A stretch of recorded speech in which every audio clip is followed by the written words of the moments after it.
بسم الله الرحمن الرحيم الحمد لله رب العالمين والصلاة والسلام على سيدنا محمد الصادق الوعد الأمين وعلى آله الطيبين الطاهرين ورضي الله عن أصحابه وأحبابه وأتباعه أجمعين وعنا معهم برحمتك يا أرحم الراحمين. أما بعد فالسلام عليكم ورحمة الله تعالى وبركاته. We are with the book of love, and love ought to be in the air.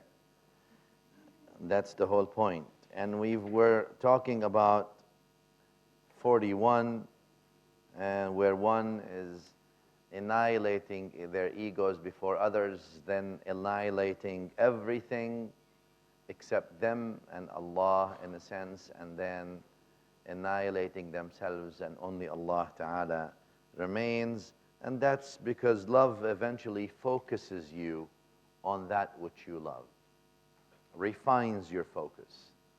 At the beginning, things may be blurry. All right, number 42.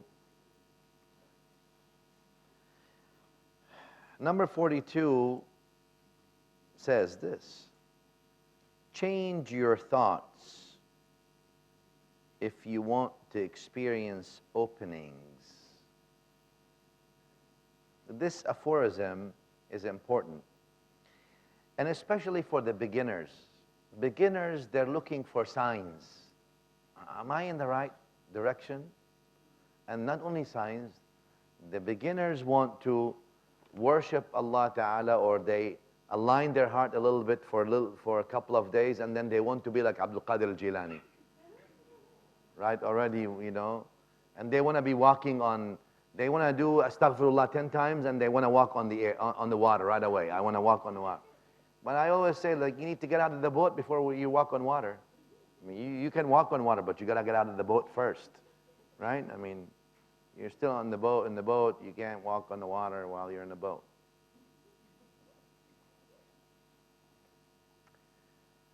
So, because many people judge getting close to Allah Ta'ala by openings. Obviously, that's not the right thing to do.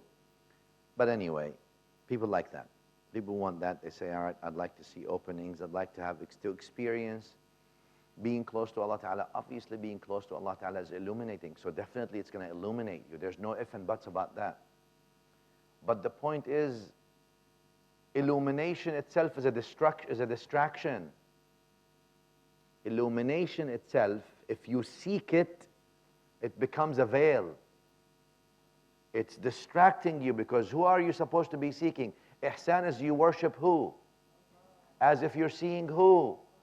Not illuminations. Once you start seeking illuminations, you become abd of illumination, not abd of Allah.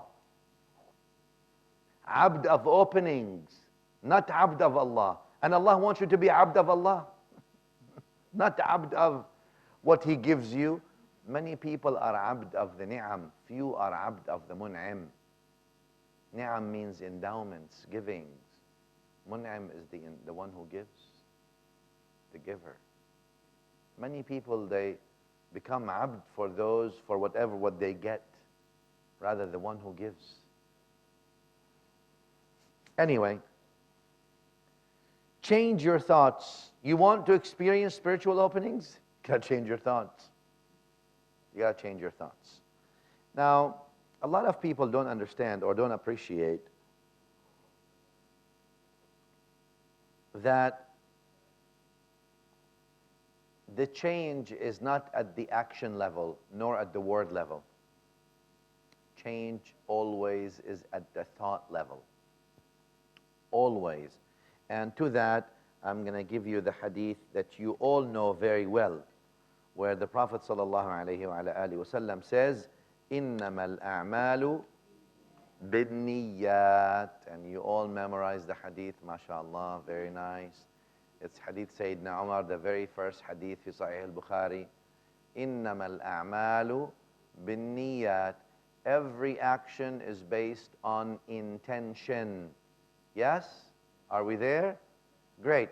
So if you want to send an email to intentions, Where do you find them? Where are intentions located? In the heart. What is the Prophet ﷺ telling you? All your actions start in the heart. That's what he's telling you. All your actions start in the heart. And that means at the level of thoughts. Because niyyah is what? A thought. What's a niyyah? An intention, which means what? It's a thought. I am now making a thought to worship Allah. I am making a thought to sit and learn and study and share with my brothers and sisters how do we love Allah Ta'ala and how do we go to Him, right? That's a thought. So, if you want to experience openings, you've got to change your thoughts. A lot of people thinking changing their deeds is what it is. It's changing the thoughts that eventually change their deeds. What's the problem with thoughts? Well, the problem is, like I said yesterday, psychiatrists, psychologists, they say, many of them still say that most of self-talk is negative. You know, you sort of put yourself down. And you say, I know, this. Or you talk about others in a negative way. You see other things negatively. You see surrounding negatively. You see yourself negatively, etc., etc. You've got to change that negative business. Totally. And, you know, among the things that you ought to, that is good to do, write all you go home today and take a piece of paper and write all your negative thoughts. Negative thoughts about your health, about your money, about your social relationships, personal relationships, right? All negative thoughts you have, write it down. Write it down on a nice piece of paper there, one line. These are all my negative thoughts. What do I think negative about what? Write it down. And then, in front of that, write exactly the opposite. For example, you say, I'm a failure. Write, I'm a success. So go and write the opposite also on another piece of paper. So whatever you have write on one piece of paper your negatives, and write on another piece of paper your positive. What you want to be. Why are you upset? Oh, you are poor, and I am poor, I'm miserable here, I am rich and I'm happy.